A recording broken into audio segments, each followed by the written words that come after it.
Hail, hail! The Celts are here, and what the hell do we care anyway, guys? We've already won the league.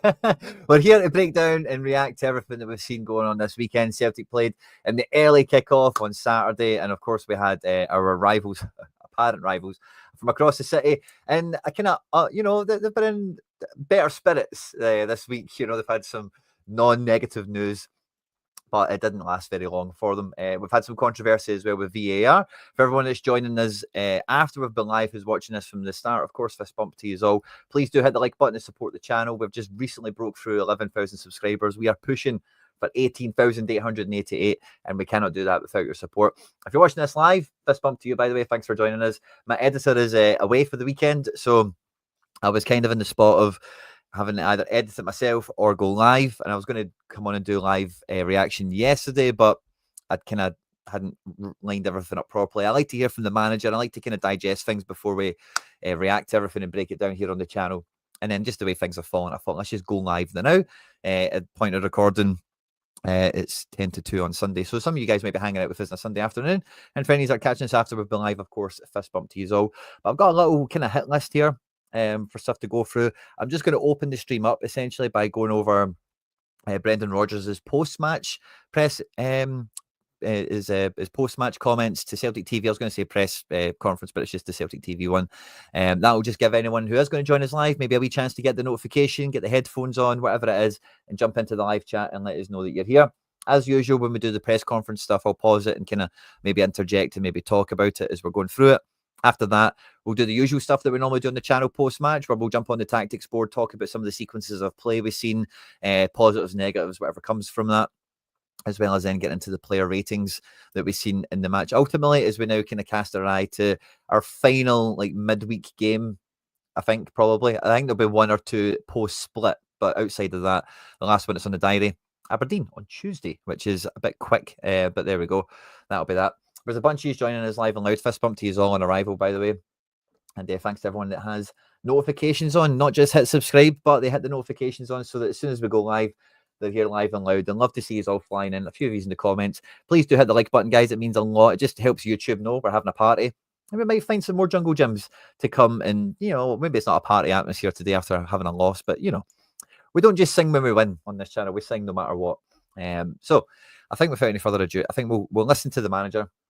And we'll kind of pick up from there. And I'll come into the live chat once we've heard from the manager. And we can chat about thoughts and feelings, takeaways from the game before we get into the running order as we've got it here.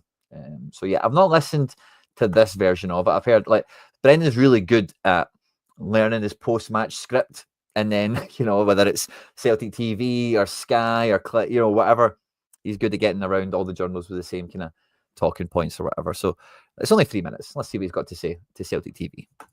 Brendan, a difficult afternoon. Can you just give me your assessment on the match overall? And again, any audio problems, live chat, I need your help. Let me know. We're clearly disappointed with the result. First half, we get off to a really poor start in the game. That gives them an up in the game and gets the crowd behind the team. We were a little bit rushed, I felt, in our decision making with the ball, and then obviously we conceded a really poor second goal right on half time. So that was a disappointment. Second half we were excellent in the game, much more control, threatening Hibs' goal much more. Didn't have too many worries, and obviously get the goal with plenty of time. And then obviously we get the goal disallowed, which I'm really disappointed with, considering the linesman, who was probably the best view in the stadium. And then you mix that along with actually not having the proper VAR equipment to tell, because there's nothing on the goal line. It's a camera from the 18-yard line. So to have the linesman overruled was disappointing, because we get to 2 each at that time of the game. There's still good time for us to finish off and win the game. So and that killed the momentum a little bit. A few things to pick apart on that. I think it's quite undersold in the aftermath of the game how bad the start we made was. Really, their first goal, we'll talk about it, we'll dissect it. I've got the kind of the frames ready for it, as it were, but it was a terrible start, a really terrible start. I was coming into this game thinking it should have been borderline victory lap vibes we had in this match. I've got my screens in the wrong place, but this should have been borderline victory lap material for the Hoops. You know, we just had the end of this amazing Champions League campaign, and we're talking about progression. We know the squad isn't totally firing on all cylinders for that level, but we still gave a really good account of ourselves. And then coming away to a stadium that, yeah, maybe Brendan in particular, actually, it was quite well highlighted in the pre-match coverage. His record in particular isn't that great there. But Easter Road, we get a great away support at Easter Road, and I've just got memories of like good victories coming there. I just thought my prediction for this game was 5-0. I was way off, you know. But I thought it would have been a bit more in terms of the boys, the Hoops, the team. There would have just been a bit more natural kind of zip into everything. And I do think like the rubbish start is like undersold, under highlighted in the aftermath of it. It has all became about the VAR thing, which again I've got some stills and some sources we can reference or whatever. I don't normally really engage in this stuff, to be honest with you. Long-standing viewers of the channel will know already. I really do not enjoy going over refereeing decisions and all the rest of it. But I think everything Brendan said there is pretty spot on. There's been some great analysis as well on Twitter, if any are on there, from like neutral sites, neutral accounts as well, not just Celtic-minded ones or anything like that. And I don't think I could say anything that's not been said. The only additional thing I would add into the conversation around it, in line with what Brendan's saying here, is if it was given the other way round and it was viewed to be like, you know, VAR couldn't intervene the other way around. Like if the online decision or the on-field decision was to rule it out and if VAR believed it was in, there's not enough there for them to turn it over in the opposite way. And that's a counterbalance with VAR, with clear and obvious and all that kind of stuff that I like to kind of try and contextualize it. Like, is this so obvious that if it was like the other way around, because it is fine margins, you know, if it was just a little bit the other way, would there be enough for them to interject here? And I just think like there's just it's inconclusive is the buzzword that comes around this. So that's becoming kind of, it feels like the main focus on the aftermath of the game. But there is some things in this match that, you know, we'll break it down when we get to the tactics board, but are kind of symptomatic of the few shortcomings or weaknesses we do have. And whenever we're talking about them on this channel, especially after wins and stuff like that, it might come across as being petty or whatever. And really, in the context of everything, like we've lost this game. It's only the second game domestically that we've lost in the league. It's very much a non-event. You know, be quickly forgotten about if we beat Aberdeen on Tuesday. And by the time we're lifting up cups and passing out medals, no one's going to remember, you know, this, to be quite honest with you. But it's kind of like the whole evolution that Celtic are going through now. Like, what is the standards and what is the, you know, what are the missing pieces here? Because we're so close to being like domestic perfect. And then, like, we've already shown that I would say we're aspirational Europe. You know, we've got that kind of level there now. But it's moving that aspirational Europe into a little bit more of the, you know, like, what are the aspirations? Like, we had 10 Champions League matches this season. Like, next season, like, obviously we want to repeat that, but could we get 12? Could we go one step further, you know, as part of all this? Yeah, the linesman, again, like, I just don't think, like you say, linesman's got the view. You've got your picture updated here, McLaughlin P, which I love. And you know that I didn't see this until the aftermath. I think all you would have seen it also. But this little segment here from Gary Neville, which was shared again on the Here Celts page. It's I can't remember when this was. It might have even been this season, but it's a great little clip to show like you really need to have the proper angle to know if the entire ball has crossed the line. I don't think there's any doubt in this at all that some of the ball crossed the line, most of the ball crossed the line, but it is just did all of the ball cross the line. And I think like this little package does a good job of kind of showing that. We'll flip to a camera angle in a second. And I don't really, and you know, like I only seen this in the aftermath of the game, but if you're an official, if you're a VAR official, if you're a referee, like that should be your life. Like, and I'm not saying like it has to be like, you know, becoming a priest or something like that, or becoming like a mad religious person where it's like you commit your life to it and you bury yourself away in textbooks and it's all you know in life or whatever. But one step back from that, it's probably, if it's your job, if it's your, you know, if you're a referee, if you're, especially if you're in Scotland, you know what I mean? Like, and you know, the scrutiny and everything else that comes alongside everything. This should have been something that is in the mind of anyone in Scottish refereeing, in Scottish VAR or whatever. So I'm surprised to see this kind of resurface. I'm like, wow, like that is like great testimony there. That's great empirical evidence, if you like, of a mistake in the Premier League, which has every camera angle imaginable. And if we know we're playing with half a deck, as it were, then this is intel, this is information we should be mindful of, so that when those 50-50 decisions come, we're not jumping to conclusions, or we're not miscalling anything. And all the hails are flying in, guys. Love to see you all jumping into the chat as well. The answer isn't less VAR, but better VAR. Celtic should consider to pay more. Now, we kind of raised this recently, didn't we, on one of the streams we did, where is it in Celtic's best interest to just maybe fund it and just go screw it and just like pay for like a top up for everyone, just like an extra, like whatever Hibs are missing to fulfill they're only missing, let's just imagine it's 3 cameras. Let's imagine Motherwell, they're notoriously missing a few cameras, like how much would that cost Celtic? It's really, and again, it's not really for Celtic to do. It's probably more the SFA, of course. The SFA should be packing. They should have more than enough money to do this. And it's not even necessarily that Celtic then would benefit from it by not having this kind of thing happen, but it's just about looking after the game. Like we don't want the game to be in this country a laughing stock or seen as being like pub league or whatever. Now, I'm a big advocate on the Scottish football being Scottish football, like, unashamedly, like in terms of the style of football and all the kind of natural kind of, what makes our football different to football in Holland and England and Argentina or whatever, like lean into that a bit more. And yeah, maybe crap refereeing's a part of that at this point. But, like there's a point where you can lean into the old school nature that Scottish football still gives you, but without it being so, like, corrupt is the closest word to it, really, incompetent. Depends on your point of view, I suppose. And yeah, like I personally, like I don't, and again, this is something I was thinking about in the aftermath of it. I don't even want this goal to stand, actually. Like, I actually don't even want it to stand because it's so unclear. Again, if it did stand, we would just be getting painted into that same corner that Rangers are in, where it's like penalty to Rangers, But some of Scottish football says it's the Glasgow clubs, right? Rangers say it's us, not them, which is crazy. I don't really want anything that leans into that. I would rather lose this game than have that, to be honest with you, in that kind of way. Obviously, I never want to lose a match or not draw it or whatever, but I don't even want that goal, really, to be honest with you.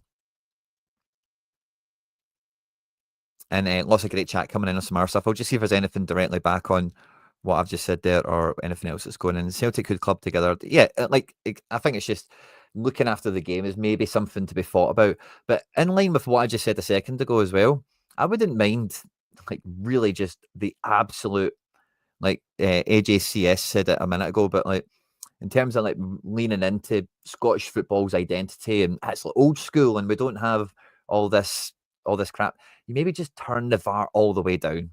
Goal line technology, maybe get some money for that semi-automated offside, and then it's like literally VAR, you better be coming in with egg on face material here otherwise it's the ref. Leave it to the ref kind of thing, and only like blatant errors, and we don't care if it's a penalty or not. If it's a blatant error for like a second yellow, then we expect VAR to stop that. Some of the rules that we stop VAR from allowing it to be used for is just stupid, really, and it should be. I've said that on this channel before. It was a bit of an X-rated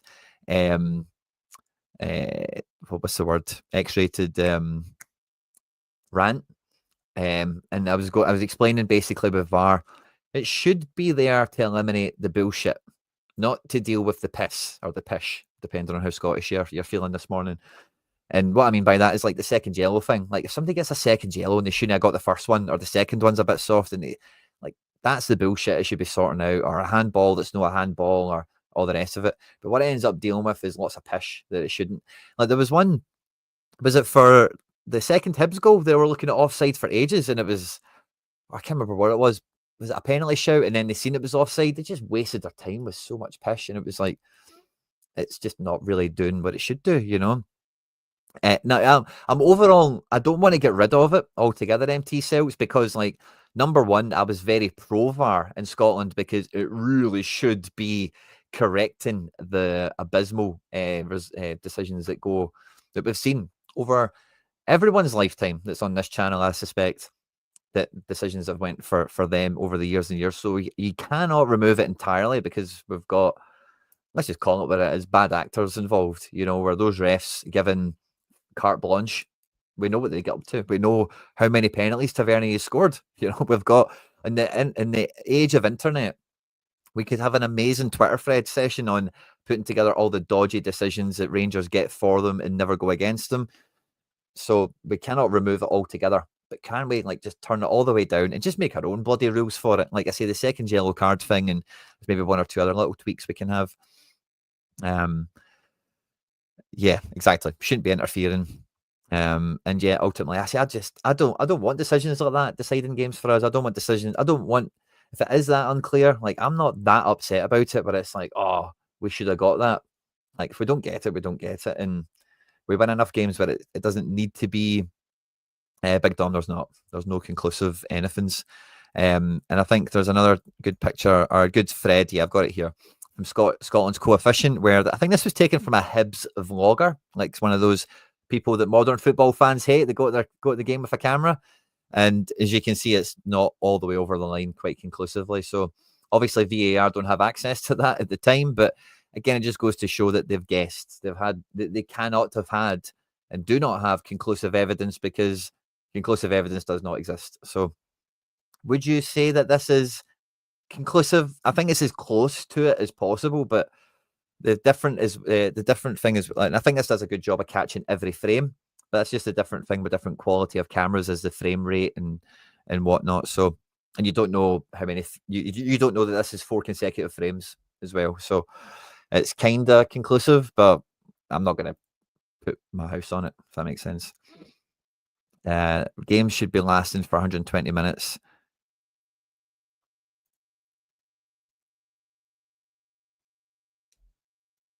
I was going to say, what's that acronym at the end? UEFA. Yeah, UEFA could pay for a lot of it, but it's where do they draw the line? Because they can't just spend all their money on VAR for the football and pyramid, and then it's kind of Scotland, isn't it? We're always on the border with that kind of stuff. Yeah. Oh, sorry, wrong comment there.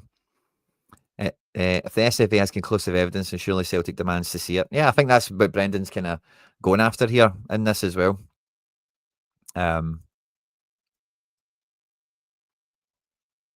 Yeah, exactly. I'm kind of with you, Marion. I'm done with it. I don't even want the goal. Just take the loss. Hibs were not. We'll talk about it when we get the tactics board up, but Hibs weren't bad value. It's not like Hibs totally mugged us off here. We played amazing and they got 2 wee goals on the break or anything. This was a very even game, and like the manager just said, the first half, we started so badly. Hibs deserve goals in this game. You're mentioning that the disallowed goal there. It must be so frustrating in terms of the way that we performed in the second half, the impact that the substitutes made at the beginning, coming on in the second half as well. For such a tight call like that to be made, for yourself standing in, it must be really, really frustrating. Very frustrating, because like I say, it's we had enough pressure in the second half to get into some really good areas. We get the goal that gives you that feeling in the game, and then we continued with that. Yeah, a few times in around the edge of the box, we can be. We could have been a little bit cleaner, but overall, that was the goal, and I just feel that there was a guess on whether it was in or out. Because for me, certainly at this moment in time, I haven't seen any conclusive evidence that the ball was definitely out. Can I just ask you about the first half? We spoke a little bit before the game about the recovery of the team and so on. How big an impact do you think Tuesday's game actually had on the performance in the first 45? Nothing. Now, this has been a bit of a joke, because how many pints did you have in Bavaria, Brendan? No, we've been really, really good all season after Champions League games. Fatigue, tiredness, absolutely nothing to do with it. We needed to be better. And I'm really glad. See, when I heard him saying this, I don't know if it wasn't on this, because this is the first time I'm watching this one, but he said it somewhere else. I love that he's not taking the Champions League thing as an excuse, because it isn't. It really isn't. Now, I think we did see in the Bayern Munich game how heavy some of the legs were at that level for Dyson and Rio. They did a great job of pressing, but they weren't quite as zippy, as electric as they normally are. And you could see that in this game. But the chances we created, the quality of the squad we have, playing Champions League Tuesday is not, it's not a get out of jail free card. Sure. We needed to be more aggressive at the beginning of the game, and sadly we gave away the early goal. And finally, is the one positive about the hectic fixture schedule the fact that we've got an opportunity now right away at the beginning of next week to rectify today's result? Yeah, I think it's we have to look at the performance and what can be better, recover now over the next couple of days, and then we're happily be at home on Tuesday. And as if we need to get back to getting 3 points. Nice here from Brendan. And yeah, Monty, I would echo that as well. It's definitely, you can see that they're not, I would echo that. You can see that they're not firing on all cylinders, but it doesn't, like we had the chances to win the game ultimately, And yeah, some great chat from you all. Some of you are joining us live and loud. We just kind of started with a wee bit of preamble on the VAR, anything that's kind of came on the timeline to flavour the conversation with, and we can hopefully now move past it a little bit, because like Brendan was saying there, the number one thing for this game was like we should have done better. We should have started with a better intensity, and we started the game really, really slow. And if we look at the way both teams kind of lined up for this now, I always really enjoy, one of the things I enjoy about doing all this stuff on Celtic Star here, doing this content, is paying attention to what the opposition are doing, because playing against Celtic for them, and we've heard the cliches time and time again. It's a cup final. It's a chance to prove yourself for some of the players, maybe shop window moment or whatever. But this should be the best version of every one of these players, of the manager, their best plan of attack for dealing with a team like us. So I'm always interested in how some teams go about it. Some of them are quite one-dimensional and don't really get too far, as quite often is the case.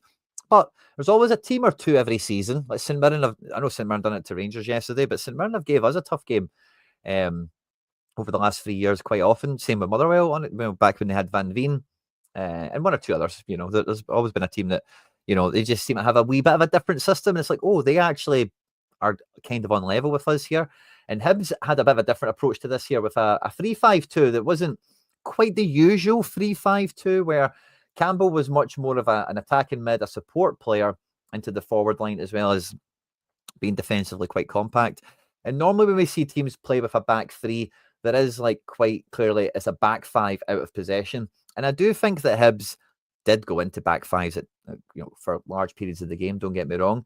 But Cadden and Miller were completely off the leash. They were very active getting up and down the line in this game. And what we've seen from Boyle and from Bowie, by the way, this Bowie kid really impressed me. I thought 22 years of age, young Scottish kid coming through. He's maybe one to watch out for. Big physical presence, really bull in the china shop, and really got himself all about. And then this guy, what was his name again? I had to abbreviate it because it was too long to fit on the page. It was Mariah Welsh. He looked pretty nippy at times, and this Triantis has been getting lots of plaudits. He also gets the assist credited for the opening goal. But the back three, it was much more of a like Iredale and O'Hara were like very free to go and engage the ball, and Bashiri was just sweeping up in and behind them. Normally when we're playing against this type of system, and we did see that Hibs did a great job. It was highlighted by Neil Lennon and whoever else was on the production here, but they did a great job of like killing this space here between defense and midfield, so they did get quite compact at times. They did make the space really hard for us to play in, because they just know, and we'll come on to this in a second, some of the shortcomings we have in attack, or when it comes to carving open two deep banks domestically. So they did play that game as well, but they were very quick at breaking out. They were very quick at trying to break into space and cause some problems. And like I say, anytime we did turn the ball over well, this Iredale had a great match. And O'Hara or whatever, I think he did just as well. But Iredale stood out a little bit above him. But both of them had a bit of freedom to come out and engage, whether it be the striker or the winger. And I say the Bashiri was just sweeping up in and behind. So a bit of a different tactic when it came to the midfield, how they tried to attack out from there.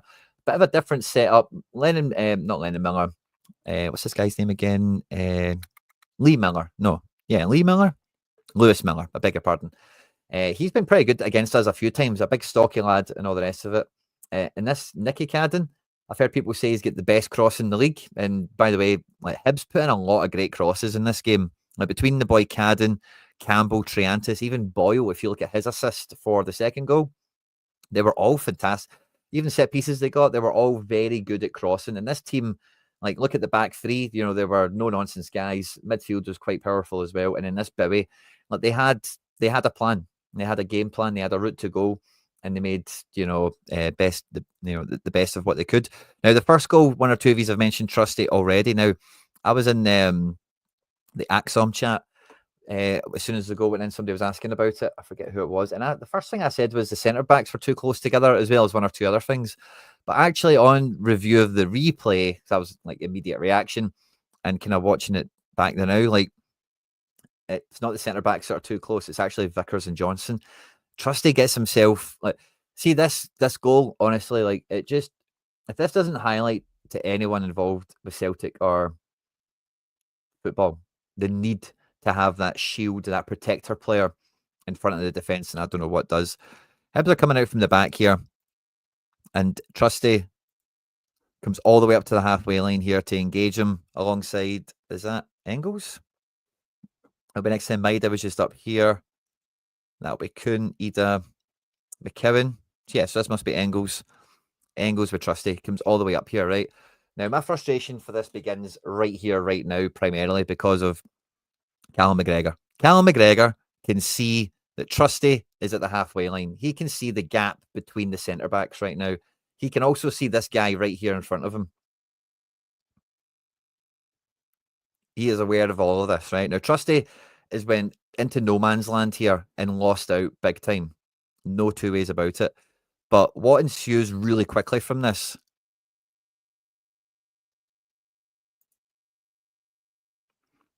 is this guy's now just spun round to McGregor's blind spot. McGregor still knows where Trusty is.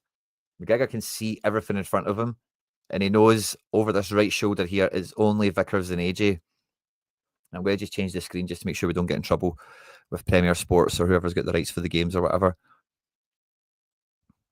Well, let's go back out. That's 10 seconds. Let's go back to 8. There we go. Now, at this point here, like, this is like 3 seconds on. The balls get played into that guy. The guy that's in McGregor's shadow is now peeling off him and moving on to the centre-backs and driving through the space. McGregor, again, has to be able to see him here. And McGregor has to know at this stage he's in no man's land. Now, what do I mean by no man's land?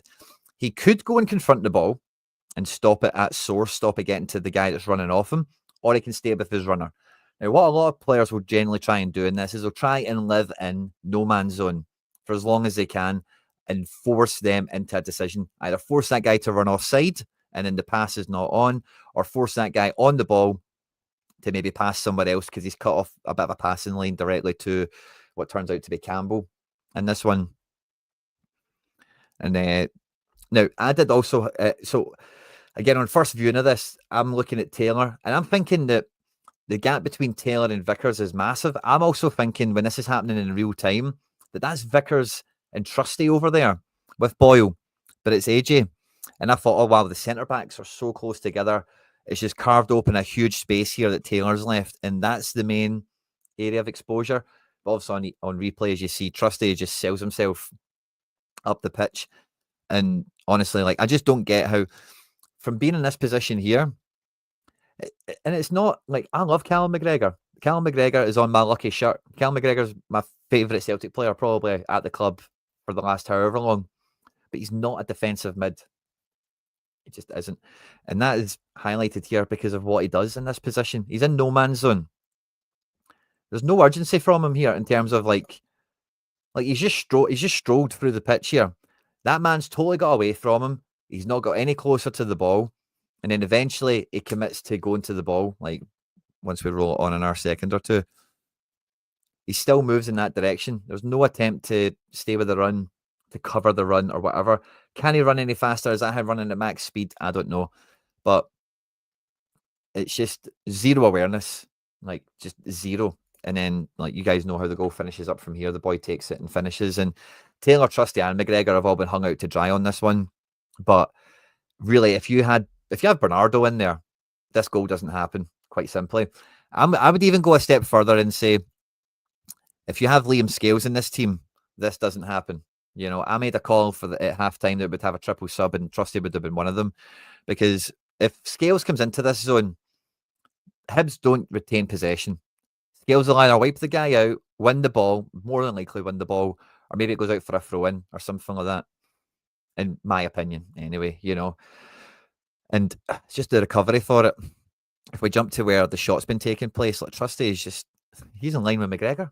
You know what I mean? Like, how can they be at the same depth level of the pitch, if you like, by the time this shot's getting taken? And I did think as well when the shot was taken, I felt bad for Casper because he's been the big green clean sheet machine. But I just felt this was like a Joe Hart save. I thought that's a Joe Hart moment. I thought Casper would save them.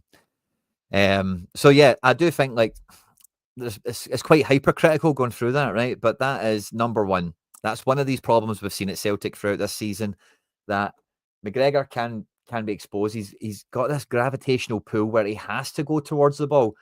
When he knows Campbell's peeling off his shadow here. I don't know where Bowie is in this picture, but it's Boyle with these two guys. Obviously, Trusty's up in no man's land with Engels. And when Triantis is on the ball, like McGregor has just got this, like, he has to go to the ball. You know, it doesn't matter where the ball is on the pitch. It doesn't matter if we've got it or they've got it. He's just always being pulled towards the ball at all times. And Campbell, you can see in that move, he knows if I can get behind McGregor, I'm going to be on. I will be on because no one will stop me. I'll be on the front foot. Everyone else is backpedaling. And as a defender, that's just not the position you want to be in. And if he has been super clever and realised that Trusty has just totally killed himself here, he'll know what a huge area of space he's got to attack. And it's a good ball from Triantis. It's a nice finish from Campbell. You give them it. It was a well-played goal. They capitalised on a mistake, and they did pretty well by it. Brown Warriors in here saying double pivot. I think double pivot would help a little bit, right? But that probably paints us on to the next thing I wanted to talk about in terms of, like, just errors in this match that, like, I would rather discuss rather than the whole VAR thing, right? And it's our inability to work midfield, because the way we play predominantly, now we've had a few midfields where it's changed a little bit, right? But in this game and for the majority of games, we'll have our wingers set out, we've got our strikers set out, and then we know we're looking for these little triangles on the wide areas between fullback, midfielder, and all the rest of it. With McGregor in the back too, deciding to retain possession, where's the point of attack, recycle the ball, all the stuff Brendan wants us to do, of course. But honestly, for every Celtic match I watch and come on here and do a video about it, you guys all know the midfield do not pass each other. The midfield do not link up with each other. The midfield do not control the game. The midfield don't dictate the game. The midfield do not have the ability to grab the game by the scruff of the neck as a unit. Now, Engels, McGregor, and McKeown all individually have the ability to grab the game by the scruff of the neck. And that was probably one of the good moments we had from McGregor in this match, was when he would just snap the ball back off somebody, drive through an area of the pitch here, and then play a winger or the forwards on or something like that. But because we are so consistently copy and paste, we play on the left wing, we play on the right wing, we play on the left wing, we play on the right wing. Or today, because of the people, we're going to all just play on the right wing. Or today, because of who's not available, we're just going to play all on the left wing. And because we never, even when the Tati come onto this, we'll talk about that in a minute, but our midfield never link up with each other. Our midfield never really get clever and interchange with one another, giving goals and break into space and try and carve an opportunity. Because whenever we're against a midfield that kills that space, like Hibs did in between their midfield and defence, when we're sustaining possession, when we are putting pressure on, when we're moving them back into their own half of the pitch, we're not able to do anything that makes these guys break rank. We're not able to do anything that really does anything with these players other than drag them out wide. It's like the only thing we can do. And if we are going to drag them out wide, guess what? They just shuffle over for the most part anyway. That's what makes the switches extra valuable, because you need to be able to switch like super quick. And if you can with quality, like we can, then that's just as great as a route to goal as you're going to ask for ultimately. But you need to have more than one string to your bow. And with the quality of midfield that we had, like McKeown in the first half was absent. McKeown had one of those games that Engels had like 2 or 3 months ago, where he was just buried. He was just in a crowd of people, never got on the ball, didn't do anything bad, but just had a net zero contribution. And I kind of felt bad for him in a way. Engels normally does excellent on this left side of midfield, coming in on his right and being able to feed in some artillery. But that never really happened in this game. And I did feel Engels wasn't too far off being a double pivot with McGregor in periods of this match, because McKeown was quite firmly up here, wasn't he, for a large portion. So there was a little bit of that cover for McGregor. But again, to go back to it, like Trusty's coming into this area here because midfield isn't winning the ball. You know, that's why again Scales can win the ball in those areas. That Scales' number one quality is winning 50-50 duels in the air, on the ground, in dangerous positions up here, just being a solid. Like nobody gets change out of Scales. Like I just won't have anything about it.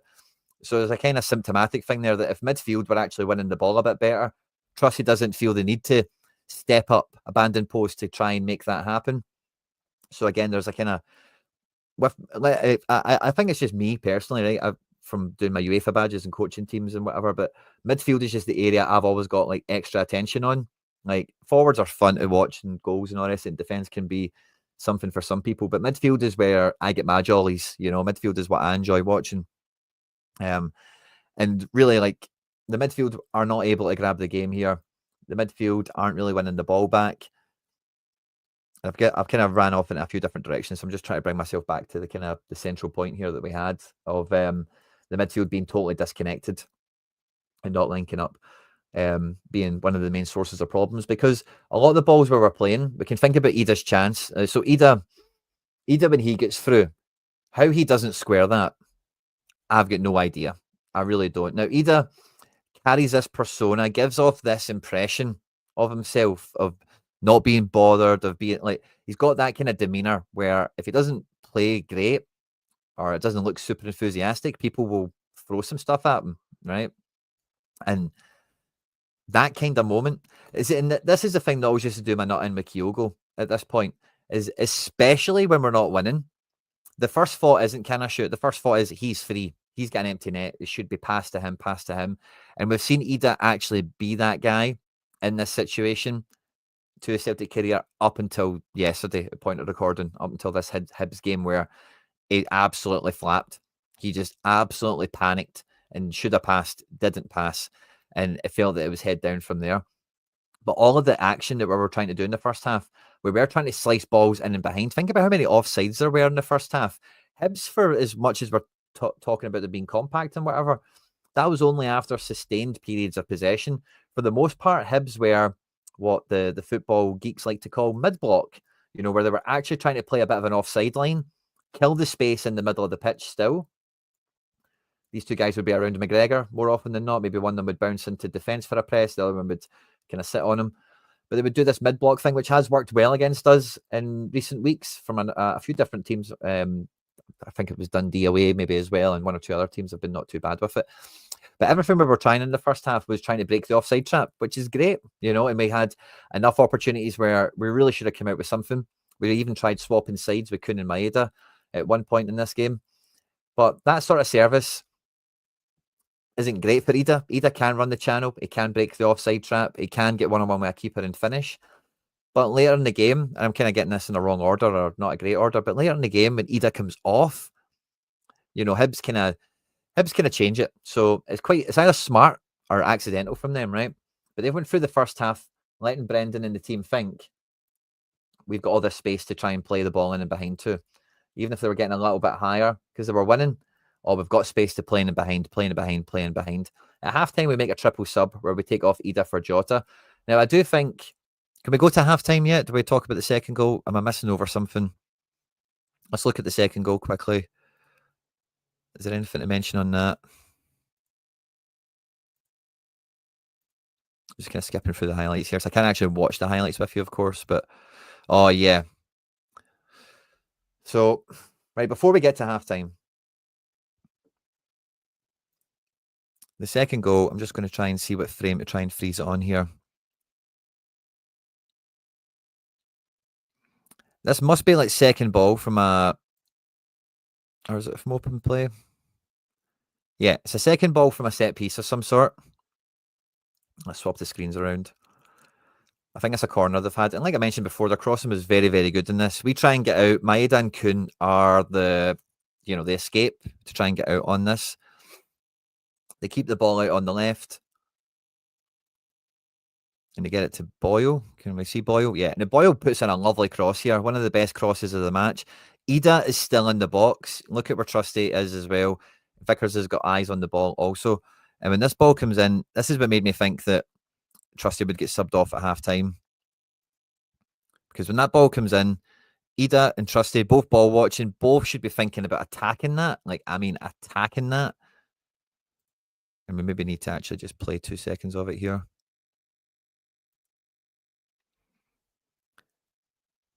Ida is just pointless. Once he's been done here, all eyes on the ball, no trying to meet with the attacker, and Trusty gets caught under the jumping man. And by the time he goes to jump, he is secondary. He's never going to win that jump. The other guy's got the jump on him, as it were. And their main weapon was crosses, and it was just a sore one to see. Vickers, Ida, and Trusty are in there. It's essentially a free header. Good cross, got to give them that. Good second ball from a set piece, got to give them that. But again, very avoidable, not good enough in some ways. And Taylor picking up no one as well. Yeah, Taylor's just kind of in the foray there, isn't he? But when we get to halftime, we take off Ida for Jota. Now, I wanted a triple sub. I did want Ida for Jota. I wanted Schlupp for Taylor, and I wanted Trusty for Scales. I thought that would be the 3 subs we would make. I wasn't, let's say, McKeown had a non-event of our first half. I don't think he did particularly bad or anything. But we went to this shape thinking, right, that'll be good for playing into space in and behind. That'll be good for us trying to break away. We'll put on Schlupp. Now, I know this isn't how you spell it, but I've only got so many characters here. I like Schlupp Dog. I heard somebody on Axom saying that. And someone in the chat has got a great game as well, Schlupp Soup, or Dragon Schlupp. That's what it is instead of Dragon Soup. So I love the names he's getting. I know I've spelt the Schlupp wrong, but I've only got so many characters. But Schlupp Dog comes on, and McKeown comes off for Hatate, which I was quite surprised about, right? Not completely. I was surprised they brought him on at halftime and maybe didn't bring Hatate on 60, 70. Hatate goes over to the left, Engels comes over to the right. But what Hibs do at halftime is they're winning. You know, they do kind of kill that space now where they don't give us the space in and behind, and they maybe give it a bit more space in front. And now, as soon as they have changed how they're going to defend and where they're placing their block, which they're 2-0 up at halftime, is it that big of a surprise? I'm going to say no. We then start doing nothing but crossing for the rest of the game. It felt like, you know, now I know Maeda eventually gets on the end of a cross of sorts, but this was just giving me Kyogo and Giakoumakis flashbacks. You'll probably remember when those were the 2 strikers. We would have Kyogo on and we would cross into the box, and then we'd bring on Giakoumakis and we'd start playing him down the channels, and it would just be like, oh, why? And it felt like that again. We bring on the wee guys. Jota, I thought, did well. And again, for his chance, when he gets through here and he's got the opportunity to be squaring it, I was raging at Jota. I've heard some people say he's earned the opportunity. Fuck that. No, he's not. We're not winning the game. He's there to score us goals. He's not there to score himself goals. That's the way. If we're winning, different story. If it's a draw and there's still a lot of time on the clock, shooter's choice. Let's just call it, right? But when you're brought in at halftime and a triple sub and we're 2-0 down, you don't get that choice. If you see an empty net tap in, you play it. I was watching MLS last night. That's why I'm a wee bit tired today as well. And I watched the opening game for New York City, who's my kind of MLS team I like to follow. And they were away to Inter Miami. And if you look at Inter Miami's first goal, it's not quite the same as Ida or Jota's. But Messi's put through 1-on-1 with the keeper. And you probably know what I'm going to say next. Messi doesn't shoot. Messi squares it for a tap-in. Messi, the greatest player ever. And that's a hallmark of his game. You know, so like if it's good enough for Messi, it's fucking good enough for anyone, if you ask me. And it's the main thing about it is the game state. We are not winning. And it used to be the number one thing I would crucify Kyogo for, and no one else is going to get away with it. If we're not winning, if it's 0-0, Kyogo would be prime culprit for this at 0-0 before we would eventually win 3-0 or something. So it's easily forgotten. But in this game, it's not going to be easily forgotten because people will look at this as goals that were left on the table. And especially with how we didn't score against Bayern Munich, with Nicholas Kuhn not beating the clearance off the line from Rafa Guerrero. We should have been in, put the ball in the back of the net mode here. Take no chances, make it count, cross the line, hit the net, whatever, get us back in the match. So I thought he did great. I thought he was looking sharp, but I was really upset with him for that ultimately. And really, it then became in the second half a bit of, like, we've seen Schlupp coming into this midfield position. Did we get more of McGregor in the second half? I don't really think so. Did we get Engels and Hatate linking up? I don't really think so. I thought Alistair Johnson was great in this game. He was unlucky not to score. And yeah, I thought Johnson was fine for the most part. I don't think anyone played great. I just think everyone was pretty rubbish. Could have done a little bit better. I'm surprised he got so many minutes in the match as well. So he has been kind of flickering in and out of form. And I thought there might have been another sub, but it was only the triple sub we made at halftime, and that was kind of the end of it. And we just don't have a plan B. You know, kind of the plan B for Rodgers or the plan A, the kind of wild card element we've had of Taylor just popping up in these mad random zones has been great for just carrying the water of having a midfield, because that's what Taylor would do. Taylor would essentially be a creative midfielder and would pop up in different positions where the opposition wouldn't expect him to be, and then someone's got a really tough decision. Do I stick with the man? Like we seen with McGregor. We're not putting midfielders in that position where they're in no man's land of, do I cover the run, do I block the ball? Where's this guy now going? Who's got the pass? Oh, crap, they've just broke the lines and, oh, they've just scored. You know, we don't do that in midfield from anyone. We do it from a wide area. And yeah, maybe there might be a tiny bit of midfield linking up because McGregor comes over to this side and goes over to that side. But the midfield just never really have the ability to rip a team open. And really from here, it was just game over, wasn't it?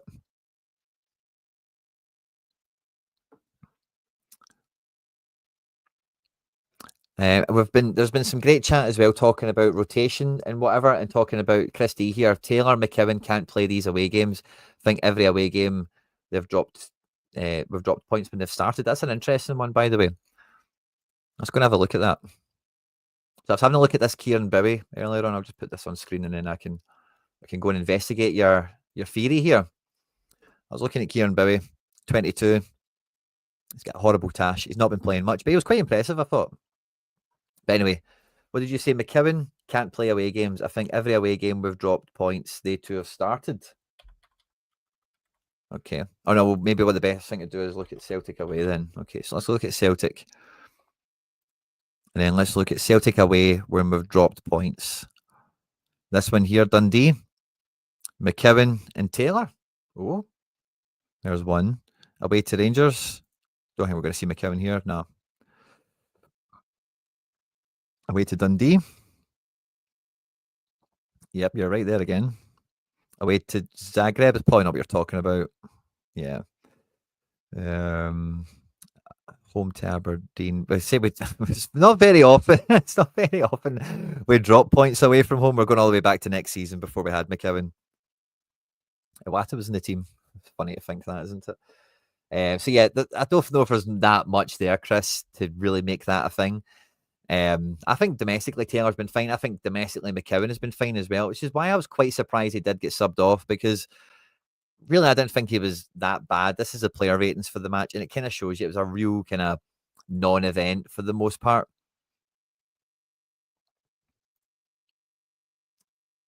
Yeah, like Bowie could do it right. And see, the thing for me with Taylor is in the first half, it just felt that he was out of his depth. Like that was the only way I could describe it. He didn't look tired. He just looked like he was playing Bayern Munich. You know, it looked like he was playing a team that was way too good for him. He just looked totally out of his depth, which was very uncharacteristic for him.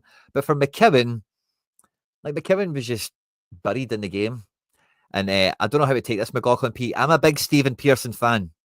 I'm a big Piro. I'm a Piro homer. I had Stephen Pearson number 11 on my Celtic top.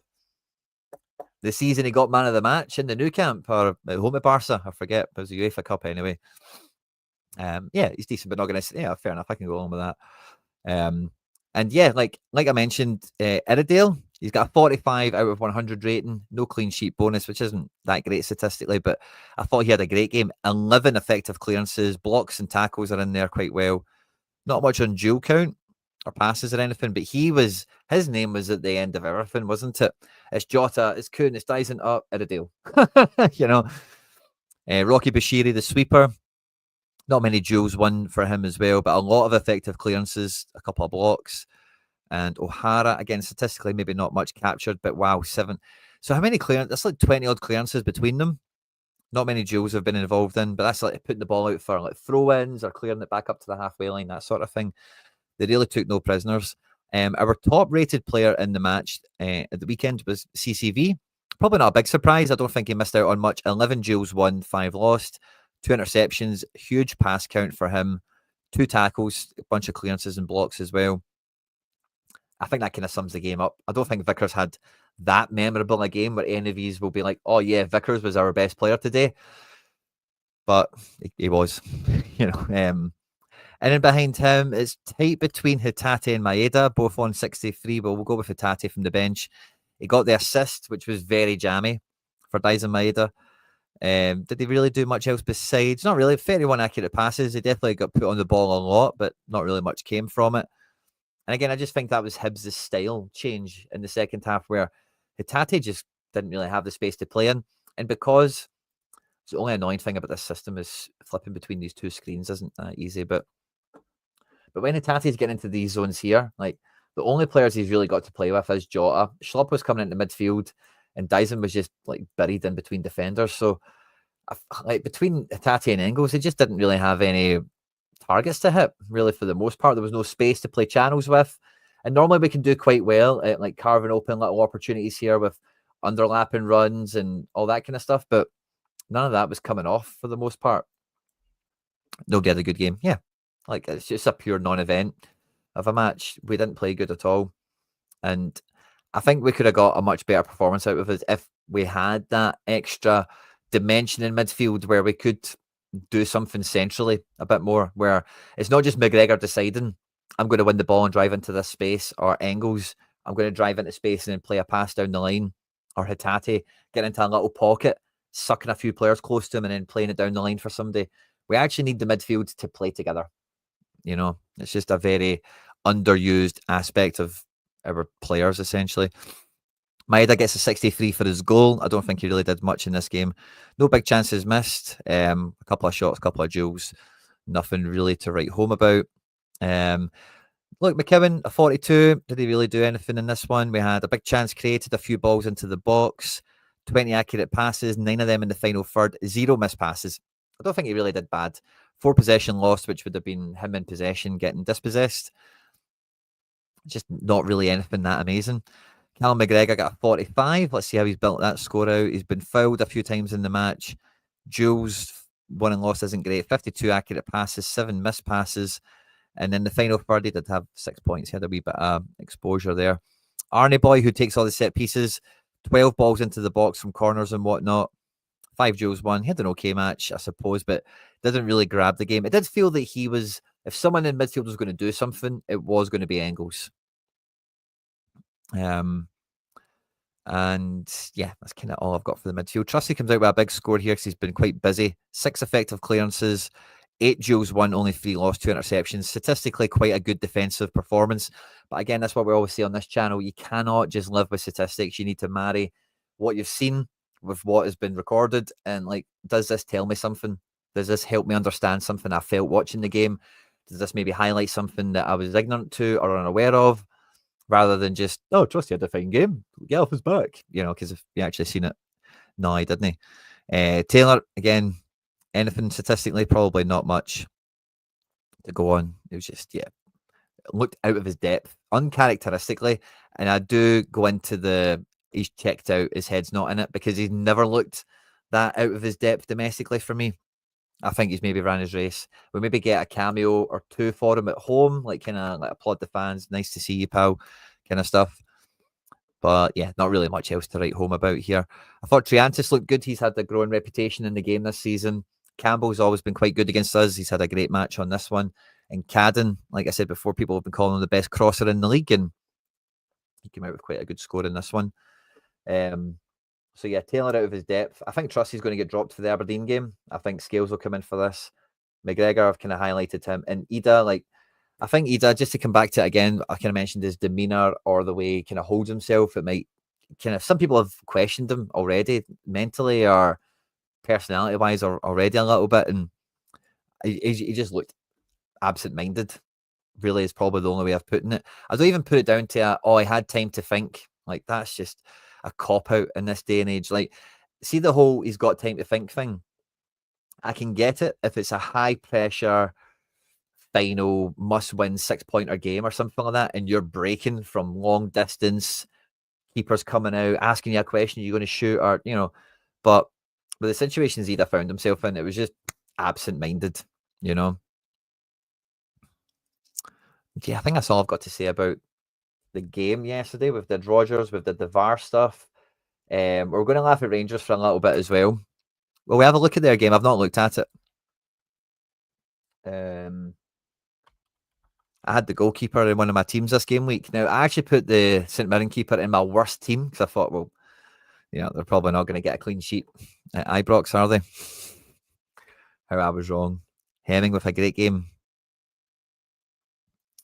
How did they do? Yeah, they did equally as kind of meh. They actually had some more goal-scoring chances created from Tierney and Hadji from the looks of it here.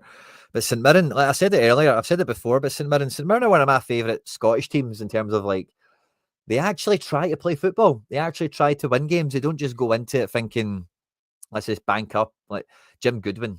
Jim Goodwin loves to kill matches against Glasgow teams. Just 0-0 over 90 minutes is his dream scenario. So we can laugh at them because this is just hilarious. 0-0 at half-time. And Olasanya and Ayunga linking up with Mandaron. It's just so funny. All the reaction to it afterwards as well has just been absolutely top, especially with all the takeover chat that they've got going on. I'm happy to sit and chat with you guys for a wee minute, and then we'll end the show here. So we've been on for about an hour or so. As I've just seen, Gustav Lagerbielke, guys, got a last man tackle and an assist today. I told you, we're going to get money. We are going to make money on Lagerbielke. We're going to make a few bob on him. Look at that. 1-0 win. Lagerbielke, an assist and a last man tackle. After playing 120 minutes on Thursday in the Arctic Circle against Bodo Glimt. We Lagers. Wow, 2 big chances missed as well. That was the thing with Lagers when he came in. The only statistics he had that were really credible was like aerial duels. And he goes up for all the corners for Twente. And in this game, he's missed 2 headers. He probably should have. I'm assuming they're headers. But yeah, anyway. That's a little fun digression there. Where would you strengthen in the summer first, Quinny?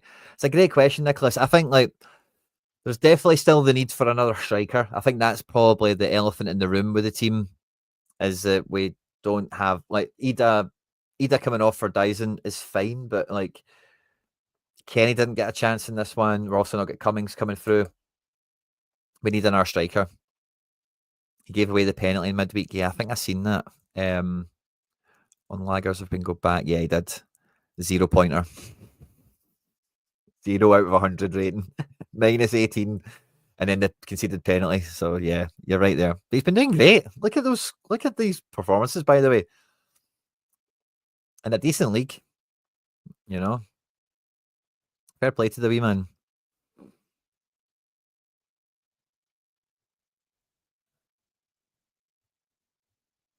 Yeah, Bob, you maybe need to catch this at the beginning of the show. But yeah, I think striker is the main position where we need to be filling. I think it's the elephant in the room right now, where if we had another option, another goal scorer, because we made this triple sub at half time, and then we were out of options. We were out of options, it was done. So we're definitely missing an extra little bit of firepower here just to lift the level of the squad again. Corey, I am not against re-signing Kyogo if we get him at a mugged off price, because Ren have sacked the manager that wanted him, and now it doesn't seem that this manager fancies him. I would not be against that, right? But 2 things. He's out injured with his shoulder again. He still refuses to get shoulder surgery. And the wee prick was jumping away doing thunderclaps with Ren the minute he left, and like I said before, Kyogo's been great for us, but I wasn't in the situation of calling him Larson or anything like that. Or I had problems with Kyogo. We've kind of touched on 1 or 2 of them in this. He's had his time. He's left with good memories. He's leaving a hero. I'd probably just leave the book closed on Kyogo, to be quite honest with you. But we do need another striker, another forward. I'm not convinced we'll get Kvistgarden or Oyasata, the 2 guys we've been linked to in this window. I think we'll be needing to find someone else. And I think we'll need to spend some proper money. So we need someone that really, we should be signing somebody with the viewpoint of putting Ida back on the bench. That really should be the way it's going, because we can't be looking at Ida to be the best striker. Do we look for him to be on par with our striker? Then we're picking who we want to play for what match, perhaps. I could get behind that a little bit, but the idea should be either was 9 million, we should be spending 10 or 11 at least. Yeah, not surprised. Kyogo's good, but the Japan manager doesn't pick him for a reason. Other teams haven't been that interested in him at Celtic for a reason. It's not a coincidence. It's not a conspiracy theory or a surprise. I don't know what the Lukaku thing's all about, but it made me laugh all the same. And he was greedy. He was greedy. It was all about Kyogo. If he wasn't scoring, he wasn't passing, So I'm not all about that. So I think striker is where a lot of resources, time, brain power, whatever should go into. But I'm hugely of the opinion we need it. I think Brendan would agree as well. We need that. I think Bernardo, if Paul Bernardo was going to be playing in the Bayern Munich match and in the Hibs match, if he was available, you feel less of that pressure in the midfield. But unmistakably, we need another midfielder. Now, if Bernardo's going to be the defensive midfielder in the squad, then I want us to sign like a Maverick. I want us to sign a guy that could put Hatate out the team, for example. I really hope Edouard doesn't come back, to be honest with you. Edouard is like flopped big time. Like, I think he's a guy that suffers from that kind of thing we're saying about Ida, like his demeanor and his posture and whatever. And if he came back to us, I'm sure he would regain his best form and all the rest of it. But I don't know. Like, I would feel the same about Edouard coming back as I did with Maloney, where it's like, if you've not achieved something, it's weird. Like Jota is a different situation. And Kieran Tierney made us a lot of money and won an FA Cup. So that's a bit different again as well, Sure, Maloney, I guess, won the FA Cup at Wigan, but, I don't know. I would feel weird about Edouard coming back. It feels backwards. I would disagree with that, Alan. I don't think Bernardo is a driving forward type guy. I think Bernardo wants to live in the McGregor role. I think he can arrive in the final third. He can arrive from deep. He can arrive late. But he's not the guy you want driving you, carrying you up the pitch, O'Reilly, Engels style. I don't think he's that guy. But if we're going to decide that he's going to be the most defensive midfielder we have, then I can accept not buying another one. But then that means we need to buy someone else who has a bit more X factor in them, because that's kind of what we're missing. That's what Hatate is supposed to provide, and does quite often, but doesn't always, So I think I'm in two minds. It depends on what Rodgers thinks the evolution of the midfield is. I would be like, all things being equal, I would go and buy a Kyogo level replacement striker. I would then go and get a midfielder that is a defensive minded guy that is good enough to get into the best 11. Whether that's a kick McGregor out of that position and he needs to compete with Hatate on that role, which is what I've been saying on this channel for about a year and a half, if not longer at this point, or you change the shape a little bit to someone that can sit alongside McGregor and Engels and just do that kind of Newcastle midfield that we've kind of referenced once or twice. That's kind of what I'm saying, Nick, Nicholas. Yeah, you might be right, McLaughlin. And I'm the same. I thought Bernardo would be kicking on a little bit by now, but he has had an injury. He's been okay this season. He's been fine. Like, and I think that's the thing I've always said with Bernardo is he's fine. Like he's good, but he's just nothing. Like, we're starting to see some exceptional prospect potential out of Engels. I don't think we see anything exceptional potential out of Bernardo, but he's fine. He's good. I'm happy. I like him. And defense, like, we need another left back still. It's probably going to be Schlupp at this point, isn't it? But yeah, we need another left back. But yeah, a midfielder and a forward I'd be spending all of our transfer budget on.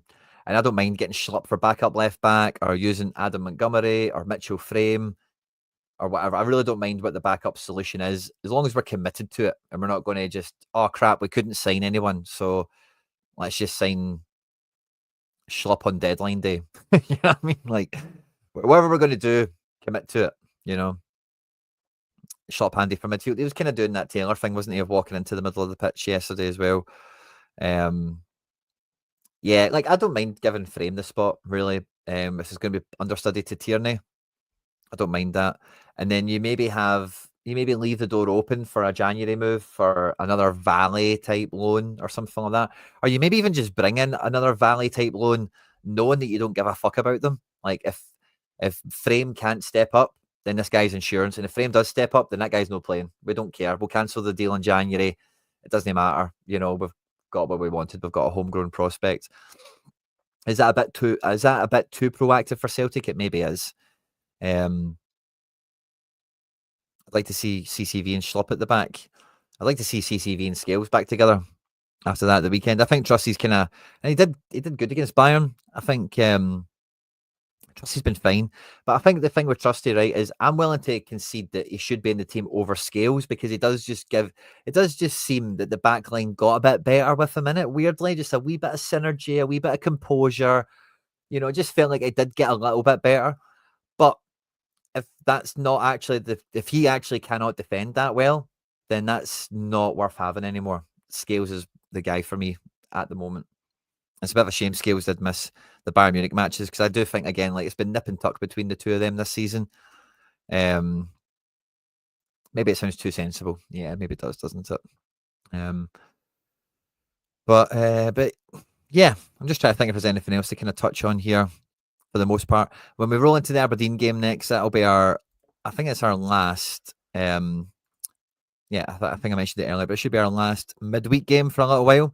I'll be back on the channel tomorrow to probably preview the Aberdeen match. I won't do that now. We'll run for an hour or so. It's been good fun with you guys on a Sunday afternoon, and we'll do a proper preview for Aberdeen. Yeah, probably tomorrow, because it's Tuesday night, sorry. And then the weekend we play St Mirren, and then GC games are every 7 days again. So we're going weekend to weekend. The day before St Patrick's Day, my birthday, for the next derby. That's fun. And then we've got an international break, I guess that'll be. Maybe there's potential for a cup game. I'm not too sure. End of March, mid-March, that feels like an international break. And then we get to, weekend. And then in the split, I think there's one midweek. So the fixture pressure is gone. Totally gone now. So we really should see the best version of Celtic after the Aberdeen game onwards. And in the Aberdeen game, I would expect a bounce back result from what we've seen here against Hibs. I think he's probably going to revert to essentially the Bayern Munich team. Although I think Ida's going to start somehow, but I think like that'll be the midfield and the defence. Ida's going to start somehow. And I'm not sure what the front three will be. Yeah. Right back aside, I thought Johnson was great against Bayern. Nicholas. And yeah, I think like Taylor's probably got one game left in him, maybe 2 or 3 if you include cups. His card is marked now at this point, isn't it? He's definitely in checkout mode. So yeah, I'm looking forward to that. Get us back on a wee bit of midweek action for the hoops. Oh, RB. Sorry, got you. Not right back, got you. Sorry, guys. Good catch on that. Sorry, guys, my mistake. But yeah, I'm disappointed with the match. I'm disappointed with our performance. I say the VAR thing, I'm going to forget about it quite quickly.